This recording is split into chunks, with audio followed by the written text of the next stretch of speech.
Good morning, I'm Paolo del Rosario and welcome to WeatherHQ. Today's headlines.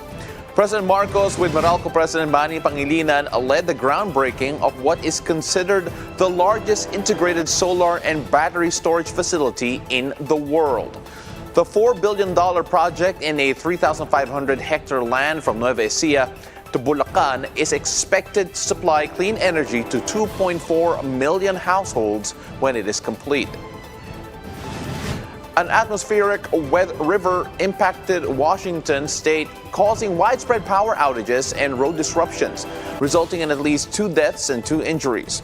Climate change is expected to make atmospheric rivers larger and potentially more destructive. More on our global weather. And a non-government organization collaborates with authorities to help promote environment sustainability. I'll speak with Pollution Control Association of the Philippines on their various programs later on in the show.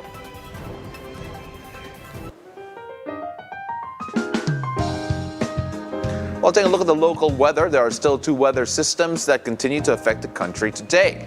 Now, the northeast monsoon that affects the extreme northern Luzon, particularly in the Batanes and the Babuyan Islands, residents in these areas will continue to experience cloudy skies with chances of light rains.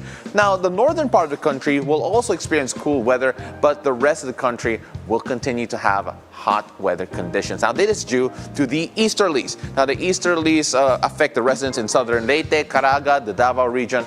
Now, they will have cloudy skies with high chances of scattered rain showers and thunderstorms. As for the rest of the country, including Metro Manila, right over there, you can expect partly cloudy to cloudy skies with isolated rain showers because of the localized thunderstorms possible in the afternoon or the evening. Now, as for our sea conditions, the gale warning is up in extreme northern Luzon. Now, the coastal waters of Batanes and the Babuyan Islands will have rough to rough sea conditions due to the northeast monsoon. Now, wave heights here could go up to around 4.5 meters, and those are possible in the coastal waters. So mariners of small sea craft, including all motor bangkas or any type of tonnage, are advised not to venture out to sea. For the coastal waters of the western and eastern part of Luzon, expect moderate to rough sea conditions. All mariners in these coastal waters are advised to take precautionary measures as wave heights of up to 2 to 4 meters are still possible. As again, you see the gale warning here in Batanes in particular, 3.1 to 4.5 meters over there. Now let's take a look at the weather conditions in Luzon, Visayas, and Mindanao. Starting off first in the north in Luzon. The whole region will continue to experience warm and humid weather, particularly in Lawag, Tuguegarao, Metro Manila, Tagaytay, and Legazpi. As you can see here, the highest temperature in Luzon is still going to be in Metro Manila. Unfortunately for those here in the metro, it can reach up to 33 degrees Celsius, and the low is still in Baguio City. That will be from 16 to 25 degrees Celsius over here. So the coolest part of Luzon, definitely still Baguio. Now, this kind of weather is highly advantageous for the residents of northern Luzon, especially those who are still in the process of recovering from the devastation caused by the recent 4 typhoons that did impact the region. Now, moving on to Visayas. The whole Visayas region will also experience similar weather conditions, warm and humid weather for the entire day due to the easterlies. Now, temperature in Bacolod, Iloilo, and the Metro Cebu may reach up to 32 degrees Celsius. As you can see here, very similar weather conditions over there, while in Tacloban, a bit hotter. 33 degrees Celsius, but around 32 to 33 degrees. That is the expected temperature there. So make sure if you're in those areas, you do prepare for the heat that you will experience all throughout the day. Moving on to Mindanao, the hottest still is in Zamboanga. 34 degrees Celsius over here in Zamboanga, as you can see here, while Cagayan de Oro will have 32 degrees Celsius, with Metro Davao having cloudy skies with high chances of rain showers or thunderstorms, 32 degrees Celsius over in Metro Davao. Now, there's still chances for rain showers and thunderstorms, so do watch out for that. Now, despite the rain, 32 degrees is still the high in the possible temperature over in Metro Davao.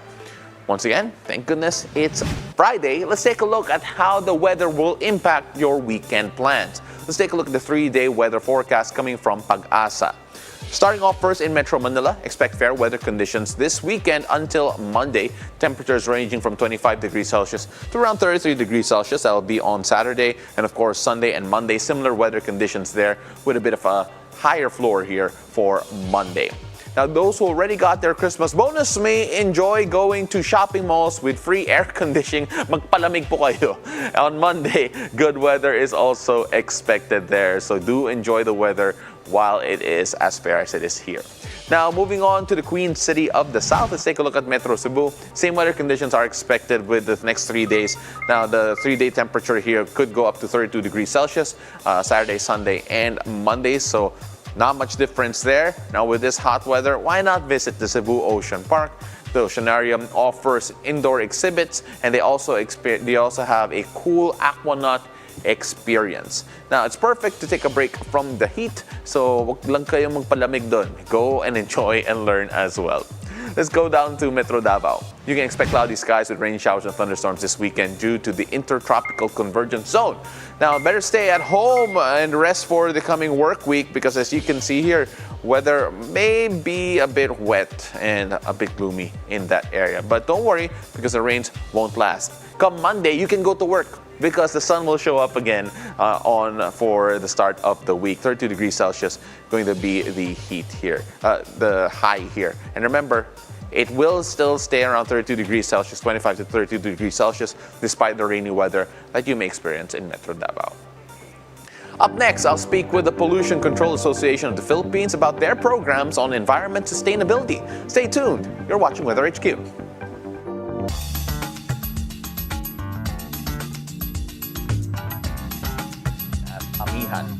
It's a special weather pattern that really influences our country, especially during the cooler months from October to March. The wind blows gently from the northeast towards the southwest, coming from high-pressure spots over mainland Asia, like China and Siberia.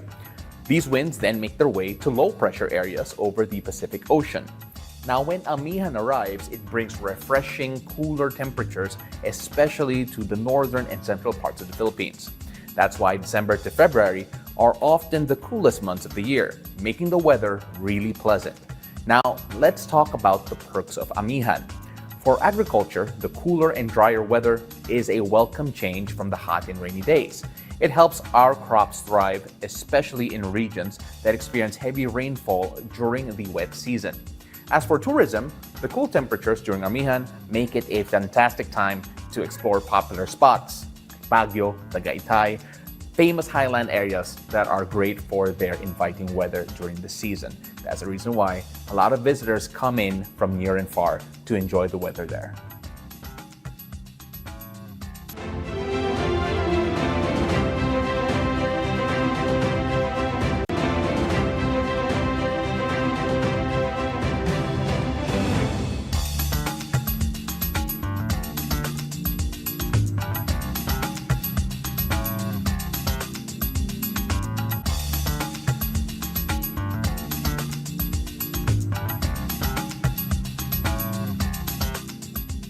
Welcome back. You're still watching WeatherHQ. I'm Paolo del Rosario. Japan and the Philippines will work together to create an emergency warning broadcast system in the country. Japan International Cooperation Agency, or JICA, commends Philippines' disaster response during the recent series of typhoons. Now, in a meeting with President Bongbong Marcos in Malacanang, JICA President Tanaka Akihiko said that he wants to consult the Philippines on how it was able to keep the number of casualties down. Marcos recognizes the importance of having modern technology, particularly early warning systems, to respond to the challenges brought about by climate change. Now, what is the current state of land, air, and water pollution in the country? Joining us now via Zoom is Pollution Control Association of the Philippines Vice President for External Affairs, Jeremiah Dwight Sebastian. Good morning, Jeremiah. Thank you very much for joining us. Good morning. You know, when talking about pollution and here in the Philippines, I'm sure you have your hands full. Can you tell us a bit more about the latest data with regard to the pollution levels in the country? Siguro we can start off with what are the most polluted areas dito sa Pilipinas at bakit? Of course, if we're looking at air, of course, highly urbanized city is the most polluted area. So like NCR region is, of course, highly polluted in terms of air because of the amount of vehicles. Okay, so for water, of course, it normally centers around highly urbanized cities. As we all know, main challenge here in the Philippines, of course, is having a centralized sewage system. So one of the challenges for especially a lot of residential areas unaware to most of our pollution is not actually coming from the large factories, but rather it's more on the smaller individual household, businesses, that outlying community who are still dependent on older technologies, on wastewater treatment like septic tank, which as of today does not pass with the current DNR standard, EMB standards for water quality discharge. So that's one of the challenges here, and it's an ongoing process. So there are plans in place for the government to implement this, and let's face it, it takes time, and there are some challenges in implementing this nationwide. Well, you mentioned the challenges implementing this, the plans to address all of these problems, but then I want to know about measuring the pollution levels in the first place. Is the country equipped enough to actually measure the amount of pollution and, of course, be able to have a good indication whether or not we're bringing it down? Yes, there are projects. Just to give you guys an idea, in Metro Manila, there is an airshed air quality board.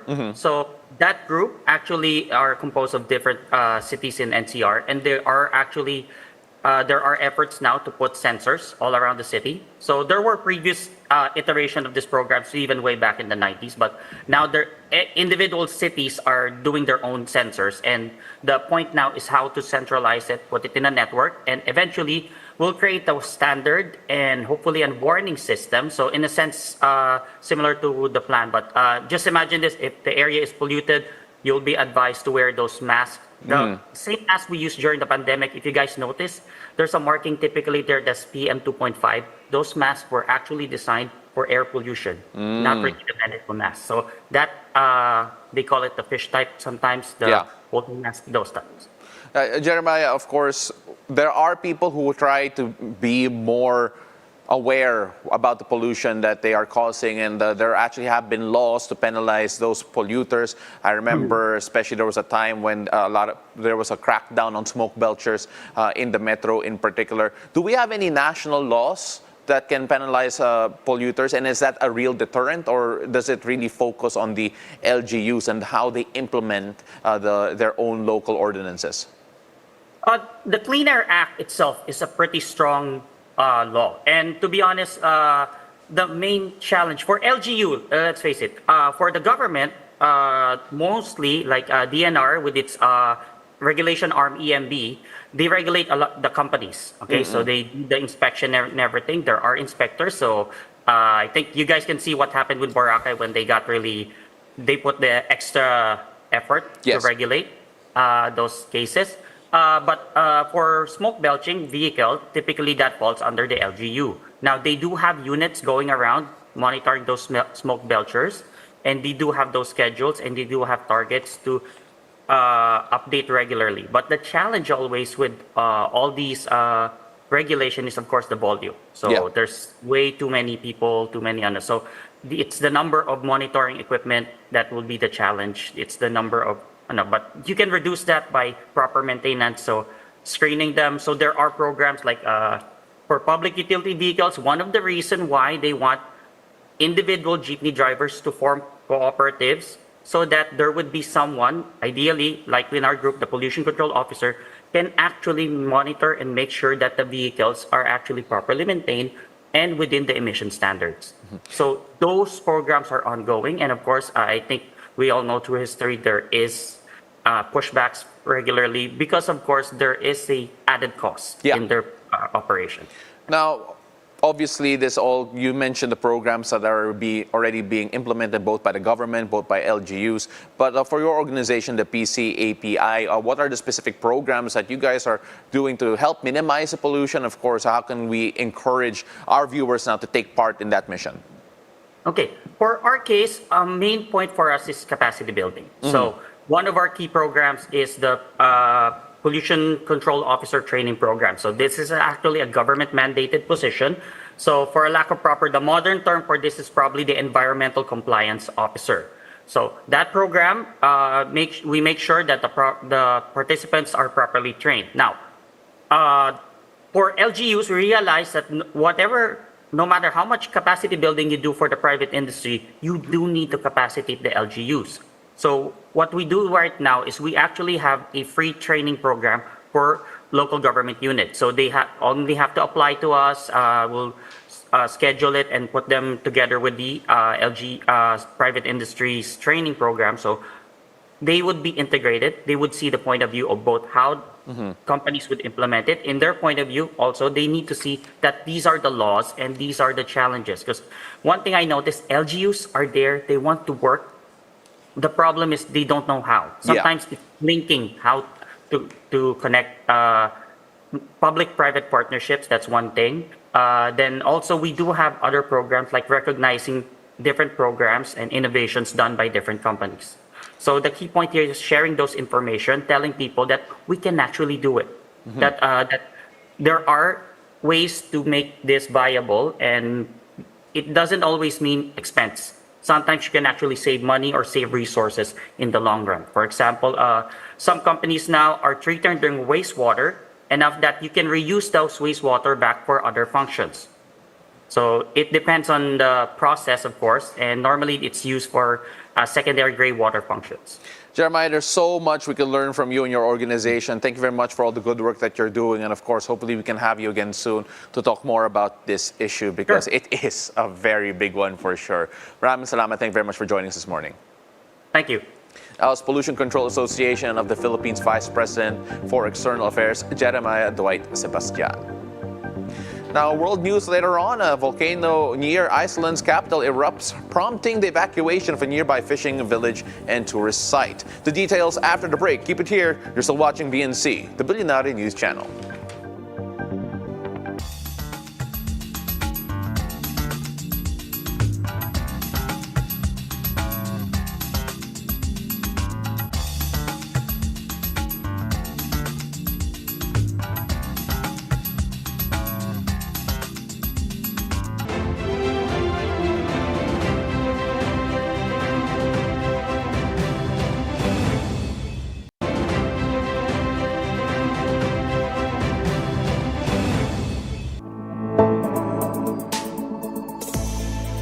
This is WeatherHQ. Let's take a look at the global weather. A significant atmospheric river impacted Washington state on Wednesday, causing widespread power outages and road disruptions, resulting in at least 2 deaths and 2 injuries. Now, an atmospheric river is a global weather phenomenon that occurs when large amounts of water vapor from tropical oceans are carried by a jet stream towards land. Now, as the air rises, it cools and condenses into rain or snow. Now, they are typically found in mid-latitude oceans, about 30 to 60 degrees north and south, and appears as wispy cloud trails that can stretch for hundreds of miles. Now, while most atmospheric rivers are weak and beneficial, some can be destructive. They can carry up to 15 times the volume of the Mississippi River, replenishing reservoirs and reducing wildfire risks in drought-prone areas like California. Now, climate change is expected to make atmospheric rivers larger and potentially more destructive. Although there may be 10% fewer atmospheric rivers in the future, those that do occur could be 25% wider and carry more water. So fewer, but even more complicated. Now, this can complicate water management as moderate storms become less frequent and stronger ones may cause greater damage. Now, a dedicated team of Canadian utility workers crossed the U.S.-Canada border from British Columbia to lend a crucial hand to the Puget Sound Energy in their efforts to restore electricity to the beleaguered residents of western Washington state. This assistance came in the wake of a relentless bomb cyclone that struck the region on Wednesday, November 20, leaving hundreds of thousands of people in the dark, literally. Despite the hard work and determination of the crew members, over 300,000 individuals still found themselves without power across Washington, Oregon, and Northern California, as the aftermath of the severe weather continued to impact the area. Snow-blanketed Paris on Thursday, covering sidewalks in a layer of white and slush, delighting both tourists and locals.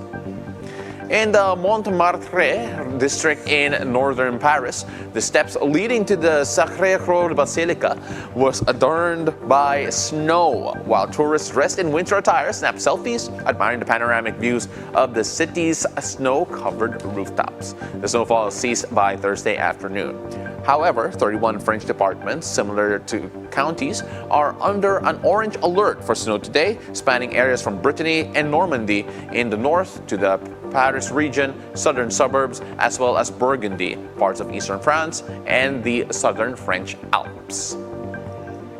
A volcano near Iceland's capital erupted late Wednesday, marking its 10th eruption in 3 years and prompting the evacuation of a nearby fishing village and a tourist site. Video footage showed red-orange lava gushing from a fissure surrounded by thick smoke. The Icelandic Meteorological Office reported that this eruption is smaller than the last one in August. The region had been dormant for 8 centuries until March 2021, when increased seismic activity began. About 50 houses were recently occupied in the area, and volcanologists warned that the volcanic activity has entered a new phase. Iceland has 33 active volcanic systems, the most of any European country, located on the mid-Atlantic ridge, which causes earthquakes and eruptions. And that's WeatherHQ for today. Join me again on Monday, whatever the weather, here on BNC, the Bilyonaryo News Channel. I'm Paolo del Rosario. Have a safe weekend.